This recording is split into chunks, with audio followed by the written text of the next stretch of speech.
I've spent 15 years designing sales frameworks in the high-ticket coaching business, and anytime I write a sales framework for our business or any of our clients' business, it has to check 4 main boxes. And in this video, I'm going to cover each of those 4 boxes so that you can make sure your sales framework checks these boxes as well. This framework design has allowed us to enroll over 100 high-ticket clients a week that invest between $5,000 and $50,000, making us the largest coaching company in our space.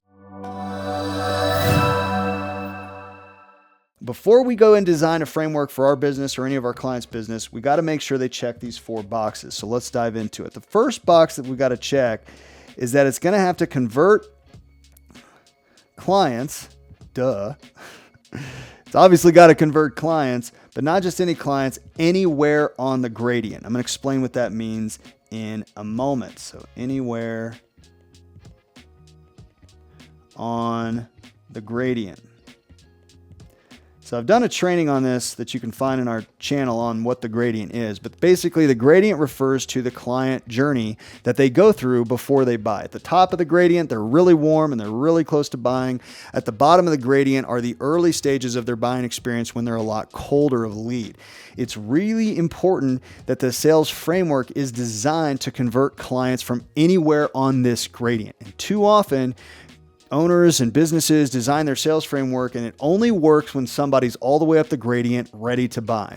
Well, what's going to happen is you're going to try to grow the business. You're going to run you're going to go from organic to paid marketing campaigns, or you're going to expand to marketing channels or try different ad creative. And it's going to bring in leads that are all over the gradient. So your sales framework, you've got to have a reliable sales framework that can receive leads from all over the gradient, warm or cold, and identify where they're at on the gradient, move them up, and get them enrolled. That's what's going to keep your business consistent. If your framework and your sales process only converts clients that are all the way at the top of the gradient, then you are going to keep hitting your head on a ceiling, and it's going to be very difficult to grow the business. So box number 1 is we've got to be able to work clients or work leads anywhere on the gradient, warm or cold. So box number 2 is that it should enroll the right clients. Okay. With the right expectations. So let's dive into what that means. Okay. You've got 2 different kinds of clients out there. You got the clients that want you to do all the work for them and they don't want to put any work in and they're going to make excuses. And if something doesn't work out, they're going to blame you. And then you've got clients that are going to take ownership and accountability. They're going to put the work in. They're going to be really fun to work with. They're going to produce results, contribute to your community, become great testimonials, and they're going to amplify your brand. Those are the clients that you want to work with. Those are the clients that you're wanting to attract into your coaching program, because those are the ones that are going to give you the best reputation. You're going to be most fun to work with. They're going to pay in full. They're going to be happy for the services that you provide. The other group of clients are going to be a pain in the rear to deal with. They're not going to produce results. They're not going to produce testimonials. And they're actually going to hurt the reputation of your brand. And when we start to work with clients that want our help with developing their sales process, we start to see that their sales process is designed to actually attract the lower quality clients and repel the higher quality clients. So we have to switch this around. What they're doing is they're trying to convince people to buy by showing how easy it is, showing how quickly they're going to see results or how much money they're going to make. And what it does is it sets poor expectations. And so there's a disconnect between sales and service, and that creates a poor customer experience. Either they're going to cancel or they're just going to forget about your brand altogether. So that's not good. So we want to create an experience where we're upfront, we're transparent about what to expect. We're attracting good clients that are going to pay in full, do the work. And when we hand them off to the service team, it's a congruent experience and they're going to hit the ground running. So we want to make sure that our framework actually sets the right expectations. That's what's going to give your brand longevity. Okay, now the next one is that has to follow regulatory rules. Regulatory rules. And this is a big one. Okay, most people in this industry just simply aren't, either they're ignoring the rules altogether or they're just not aware of them.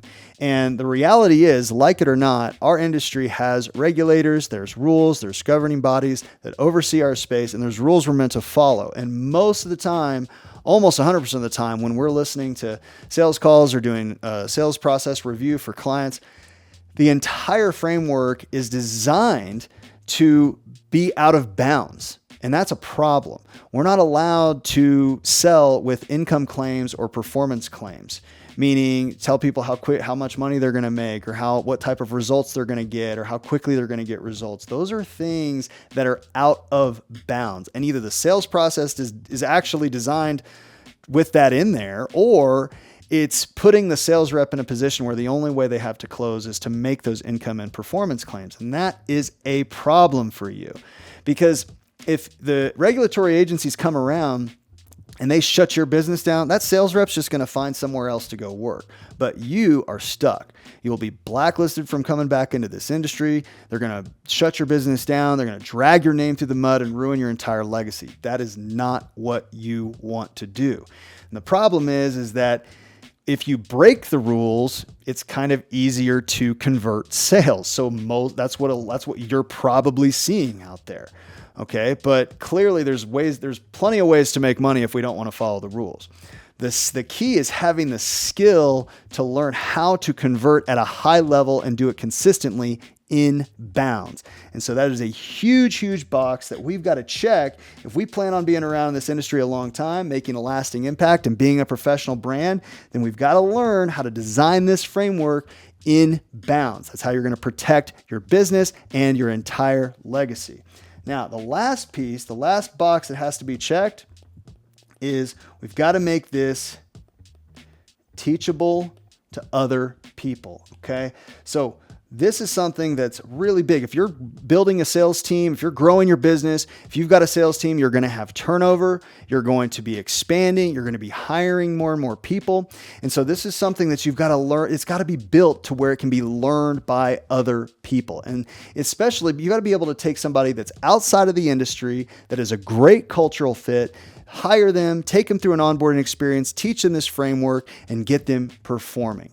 And a lot of times what happens is you've got when companies have no sales framework at all, they might have a couple of sales reps that are kind of winging it, but they're doing really well, doing all the production. And then they've got a bunch of other sales reps that aren't meeting the mark, that are just way, way far behind. And that's because they don't have a trainable system.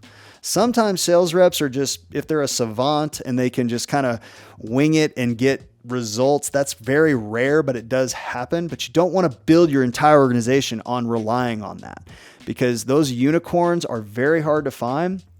And it's great when you hire them and put them on your team because they can convert just about anything, but that's not realistic in terms of growing and scaling an actual sales team. So you want this sales framework to be teachable and learnable. I've trained hundreds and hundreds of sales reps that are not from the industry, had no idea what this high-ticket coaching industry is about, taught them what this industry is about, and put them in a seat and gave them a framework that was teachable and learnable. And I had to learn over the years, going through many, many training classes and many, many training experiences with sales reps, what's learnable, what's not, and how to design that framework to be teachable to others so they can adopt it and put it in motion. So these are the 4 boxes that we've got to check if we want to design a great rock solid sales framework for your coaching business. If you'd like some help with designing a framework for your business or training your team or scaling your company in any way, then click the link in the description to learn more about working with us. We built our coaching business from 0 to over 100 million in revenue. We've been where you are. We've faced all the challenges that you're facing. If you'd like the idea of getting some professional help from people that have already been in your shoes, then click the link to check that out. Otherwise, subscribe to the channel and stay tuned for more tips like this on how to scale your coaching business. See you in the next one.